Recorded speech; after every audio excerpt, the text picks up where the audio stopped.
WHO की 75वीं सालगिरह कराची में हमदर्द फाउंडेशन की जानिब से सेहत सबके लिए के उन्वान पर तारिक रोड से मज़ार कायद तक आगाही वॉक।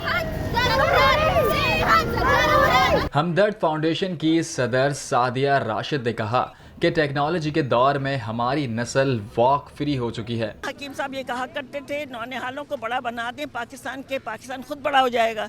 तो आप ये देखें कि ये बच्चों का आप देख लीजिए ज़ौक़ शौक़ कि वो इसमें शामिल हो रहे हैं प्रोग्राम में अल्हम्दुलिल्लाह। WHO के सैयद अरसलान का कहना था कि सेहत हो या कुदरती आफात हम हर मैदान में आगे से आगे होते हैं। हम 35 साल से उनके साथ काम कर रहे हैं, एफिलिएशन में उनके साथ। इस दफ़ा हमने हेल्थ वॉक पूरा मंथ हम लोग सेलिब्रेट कर रहे हैं क्योंकि 75th एनिवर्सरी उनकी। आगाही वॉक में जहां शुरा ने पम्फलेट्स थामे रखे हैं, वहीं हमदर्द के स्टाफ समेत सैकड़ों तलबा और तलबात ने तारिक रोड से मज़ार कायद तक वॉक भी की। कैमरामैन नौमान खान के साथ हम्माद यूसुफ, न्यू न्यूज़ कराची।